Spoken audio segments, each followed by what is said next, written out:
Hello, my name is Dan Pratt. I'm the Anti-Slavery Coordinator for the SAMS Partnership. SAMS stands for Southend Against Modern Slavery Partnership. And it's a pleasure to be doing a short video presentation for the Sexual Awareness Day held here in Southend. I'm going to share a PowerPoint with you, and just bear with me as I try to use this technology. So you should be seeing a slide presentation which it will give an overview of modern slavery and human trafficking. And we're going to watch a short video which has been done by the Home Office, which runs for about 6 minutes. And you can find this also on YouTube.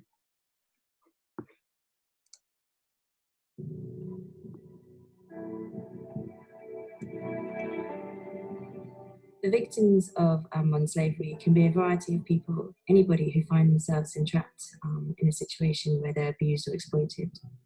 The majority of the cases have been people who've been trafficked from overseas across state borders into the UK, although there are a number of victims who are trafficked within the UK.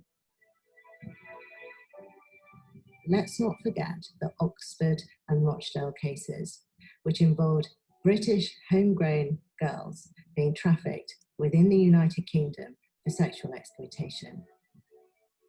The areas of modern slavery which are most prominent would be the labour, forced labour, certainly sexual exploitation, and domestic servitude as well. That's perhaps the most hidden.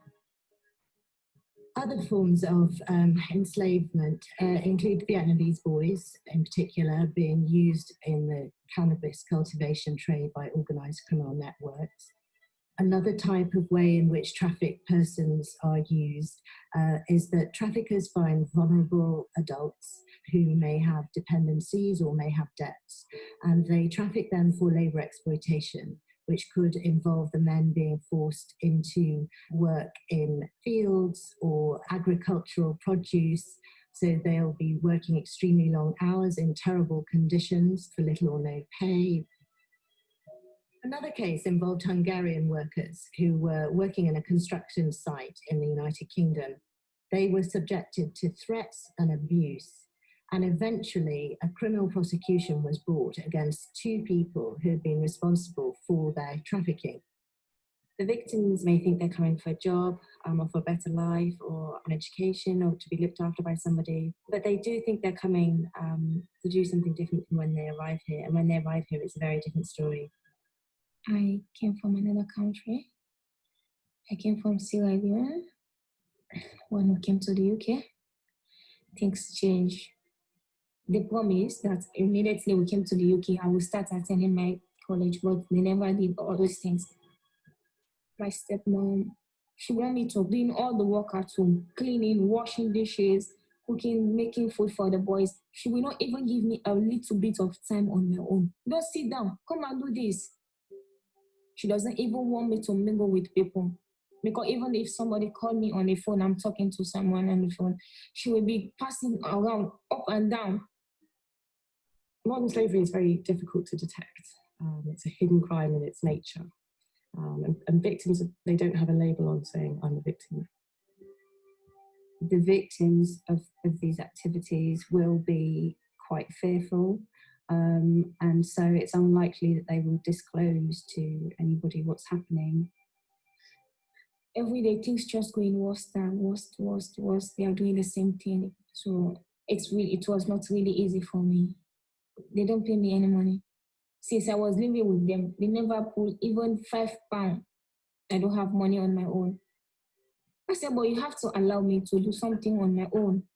You can't take me to the UK and try to destroy my future.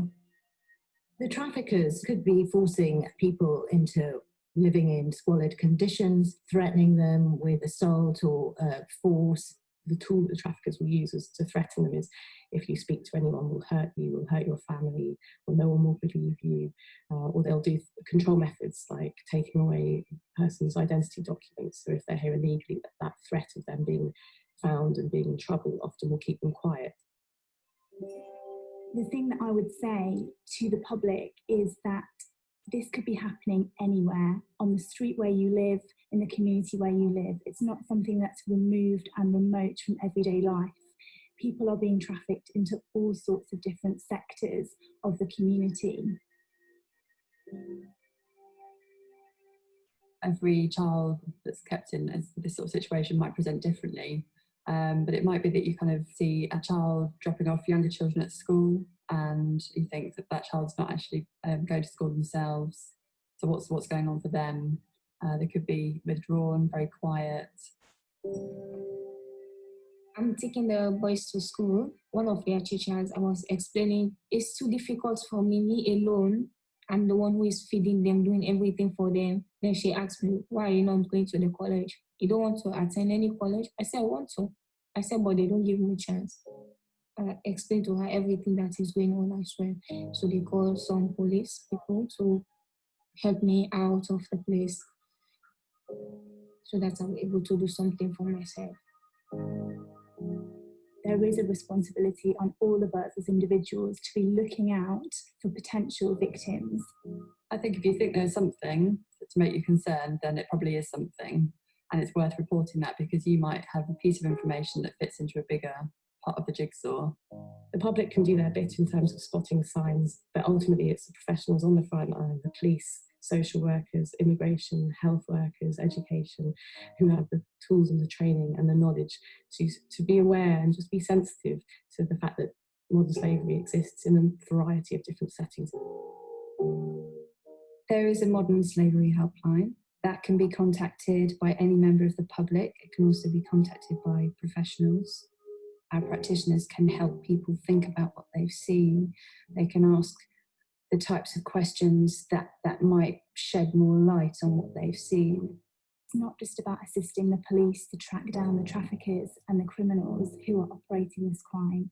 It's also a means of getting that individual access to specialist support services such as medical advice and legal representation, but it also includes psychological support to help victims rebuild their lives, rebuild trust and confidence in themselves.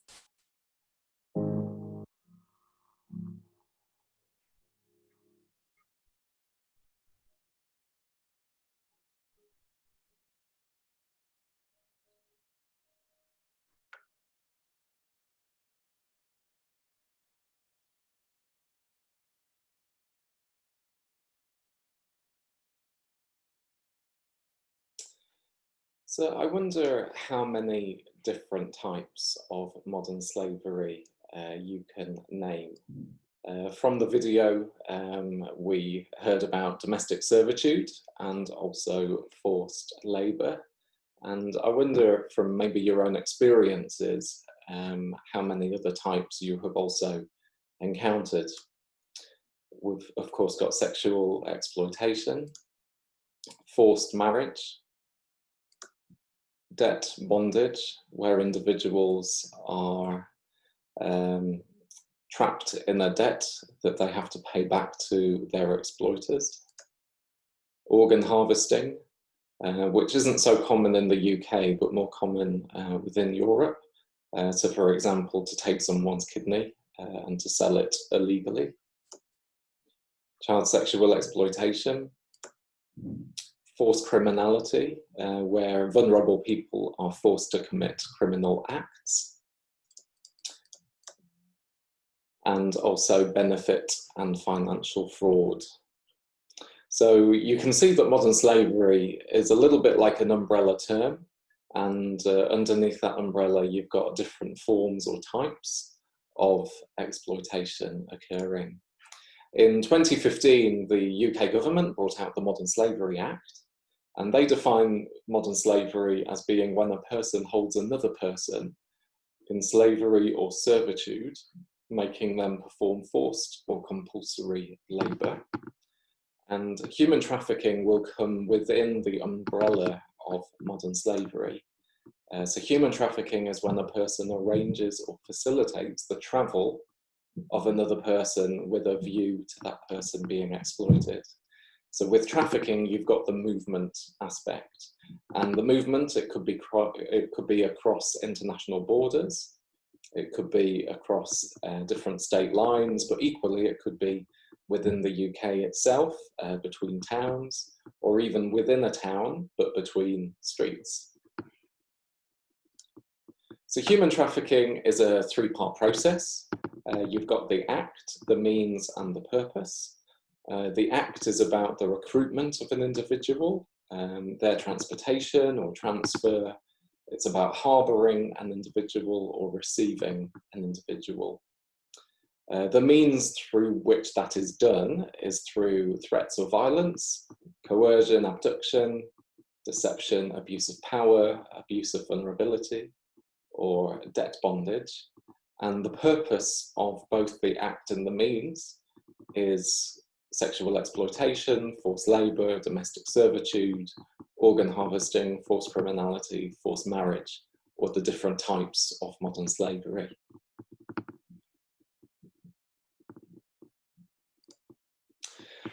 So I wonder how much we know about modern slavery in the UK today.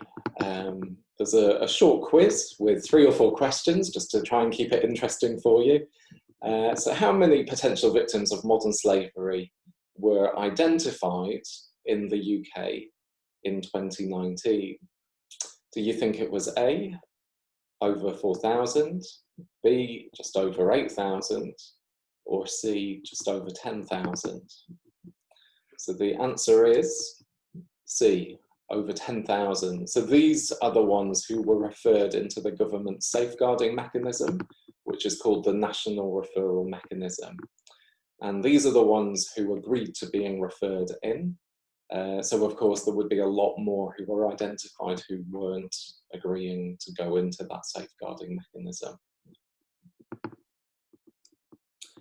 Which were the 3 most common nationalities of these victims? So of the 10,000 victims last year, which were the 3 most common nationalities? Was it A, UK, Albania, Vietnam?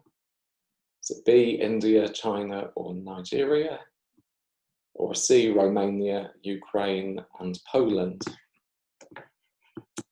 The correct answer is A. So UK nationals, Albanian nationals, and Vietnamese nationals were the 3 most commonly identified nationalities of those victims last year in the UK. And here's a short slide, a slide which gives some of the statistics. So you can see on the left slide, the UK nationals, the vast majority of those were minors or children. And the county lines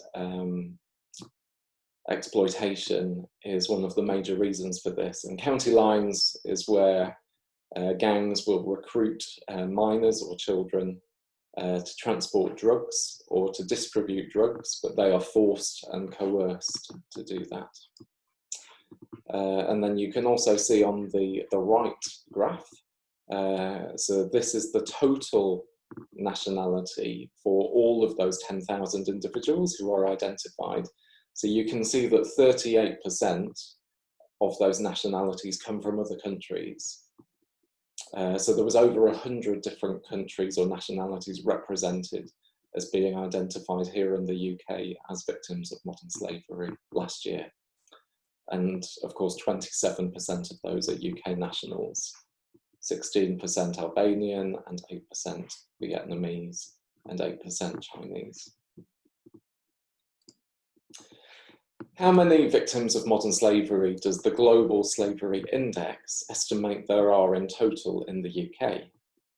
Is it 36,000, B, 136,000, or C, 236,000? So these are the people that the Global Slavery Index estimates are hidden. So of course the figures, the 10,000 individuals who were found last year are those who were found and agreeing to go into the safeguarding mechanism. but the GSI, they estimate that there are 136,000 individuals who are hidden within some form of modern slavery in the UK. So if we break it down statistically, 136,000 is 2.2 people per 1,000 population within the UK. So within a borough the size of Southend, which is roughly about 180,000, it would just be under 400 people who are estimated as being victims of modern slavery and who have not been discovered within our borough. And so this is one of the challenges that we are working towards with SAMS Partnership, is how do we become a community where there is a slavery-free Southend-on-Sea? And so we're doing that through awareness raising, so running workshops like this. You may have seen the recent artwork campaign that we've done, the street art, which is on Alexandra Street, just opposite the Alex. If you haven't seen it, go in and have a look. There's quite a number, there's about 8 different graffiti street art posters which have been displayed just there. And so we're also working towards safeguarding and thinking through how do we work alongside existing organisations in developing safeguarding processes so that our charities and organisations are becoming slavery proof. And so in Essex in 2019, there was 227 referrals in total to the National Referral Mechanism. And you can see the nationalities of the Essex Police referrals. So Essex Police themselves referred 101 people. Other organisations will have also referred. But out of 101 people, 63 of those were British, 43 were children, 10 were Albanian, 6 Vietnamese, 4 Portuguese, 4 Romanian, 3 Chinese, 3 Lithuanian, and then 1 from each of those other nationalities as well. In Southend in 2018, the type of exploitation that the police identified were the number of referrals were 15 relating to criminal exploitation. There were 2 referrals relating to domestic servitude and 7 each from labour and sexual exploitation. So those are the referrals into the National Referral Mechanism. So where might you find victims of modern slavery within Essex or indeed within Southend? So often they can be found in legal businesses, and that may include in nail bars or massage parlours. It may be in restaurants or in takeaways, or even within car washes as well. You might also find victims of modern slavery in illegal trades. So for example, the top left, top right picture is a cannabis plant. So growing cannabis is of course illegal, but sometimes gangs will hold captive people within the cannabis factories. Sometimes that's in basements or flats or houses that have been rented out for that purpose. And those individuals have to tend the cannabis plants and they're not allowed to leave or to escape. And sometimes they don't even know which country they're in. They have had no exposure to the outside world. The bottom right picture, it is representing forced criminality. So when individuals are forced to commit criminal acts, so for example, that could be pickpocketing. So for example, someone vulnerable is forced to pickpocket and then to give the items that they've pickpocketed to their gangmaster. And then we've also got sexual exploitation, particularly relating to forced prostitution, which is another challenge here in Southend as well as Essex. So thinking particularly today about signs of sexual exploitation, we're going to just take a few minutes to think through the indicators of sexual exploitation. And we'll do that through looking at a short grooming scenario. So I would like you to imagine yourself that you're walking with your family along Southend seafront.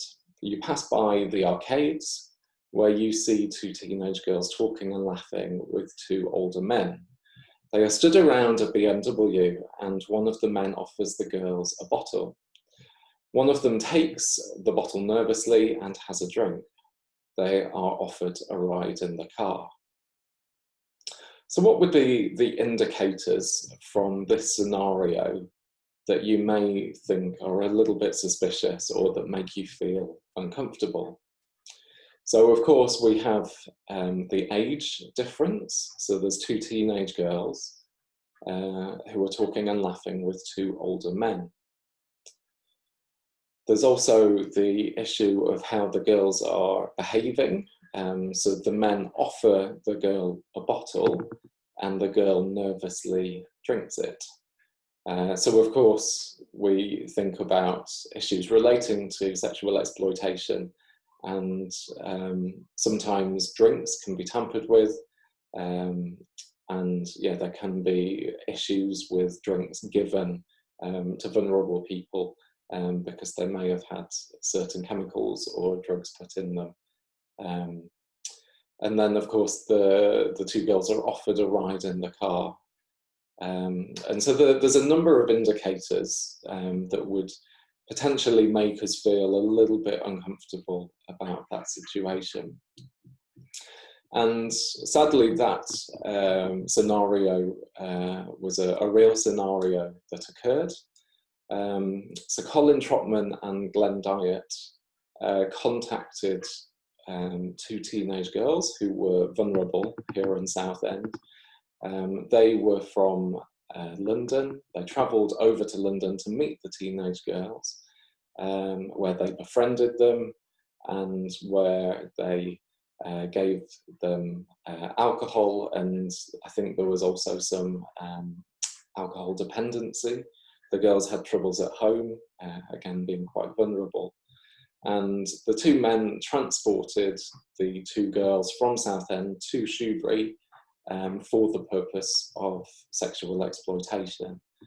And after there was an allegation of rape, the police were able to prosecute both Trotman and Dyatt, and they were found guilty of sexually exploiting girls here in Southend following a 2-week trial.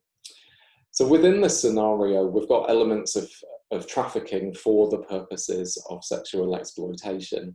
And trafficking, as we said before, it's not only across state borders, but it can be between Southend over to Shoebury with the purpose for sexual exploitation. So when we think about sexual exploitation, what could some of the signs of this be? And so we think more generally, particularly relating to potentially massage parlours or even pop-up brothels that we may even spot within our streets. So firstly, there may be a movement of individuals between brothels or to alternate locations. Potentially, the individuals sleep in their work premises. Sometimes, particularly minors, or those children who are in care, they will go missing for periods of time. Sometimes with sexual exploitation, if they are being controlled by a gang leader or a pimp, then the individuals, and this could be girls, men or children, who are being exploited, they may have tattoos or other marks indicating ownership by their exploiters. And then the individuals may have a lack of personal belongings, including a passport or ID, and there may be health symptoms, including bruising to the body and arms. And of course, with sexual exploitation, it's about the control of an individual for the purpose of exploitation. So a lot of those signs of exploitation are about control or ownership. And so taking away someone's passport or ID, physically or mentally abusing them or controlling them, having a mark indicating ownership, they all are about controlling another person for the purpose of exploitation. So what do we do if we suspect that someone is a victim of modern slavery or trafficking? There's a few do's and don'ts. So don't try to get the individual to tell their story or to take a formal statement. This could jeopardize evidence or put them in danger. So for example, if the police will become involved in taking a statement, it's important that that it doesn't seem like any coaching has been done by a third party in getting them to tell their story. Also, don't make promises to an individual. So don't promise I'll get you out of here or we can help you. And then also don't confront the person you suspect as their trafficker or controller. Things to do: always call the police on 999 if someone is in immediate danger, or 101 if it's not a strict emergency. The Modern Slavery Helpline is a 24/7 helpline that has been set up, and they can be phoned on that number, 08000 121 700. And they are available to ask any advice or to report suspicions, and then they will feed the information back to local police. They also have people who are available who speak different languages. And so, for example, it could be possible for someone who is a victim of modern slavery to speak to someone in their own language if they don't speak English well. And then also write down all contacts you've had with the individual and any extra information you can think of, like license plate numbers. I remember doing a seminar, Spotting the Signs workshop a couple of years ago with a local church here in Southend. And there was an elderly gentleman who was retired, and he phoned me after the workshop and said that he had seen two women taken into a property across the road from him by two men. And there were different men who were frequenting the house. The two women hadn't come out, and he was concerned. Now, he lived in a nice part of Southend, and he said that the house opposite him had been on the market to be rented out. And so he was encouraged to call the police, which he did. They came and investigated, and it was being used as a pop-up brothel, which is where a temporary brothel operates. And sometimes it's when accommodation is rented out for the purpose of exploitation. The two women were safeguarded and protected in that situation by police officers. So you can understand why it's important for just members of the general public for us to be observing what is going on our street and to be able to respond and to do something. And the police say that if you suspect that something is wrong, or if it doesn't quite sit right with you, then do something about it. Don't just sit on it, because more often than not, there may be something which is going on, and it could potentially save someone's life.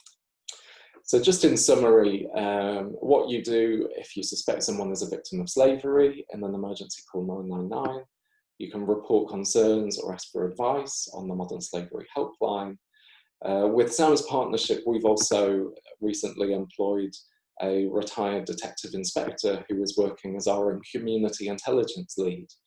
And so he can be contacted on the email there, communityintel@samspartnership.org.uk. And sometimes people don't like, for different reasons, to get statutory or police law enforcement involved. And this can just be a gentle way of highlighting an issue, or even done anonymously. And then, of course, if it's deemed necessary, the information would be passed on to the police. If you are interested in getting more information about SAMS Partnership or learning more about modern slavery, you can go on the website, which is www.samspartnership.org.uk. Or if you're interested in getting involved in some of the things that we do, whether it's awareness raising or community intelligence gathering, then please do contact us on info@samspartnership.org.uk. So that brings us to the end of today's workshop. I hope it's been helpful for you, and do feel free to get in touch if you would like further information.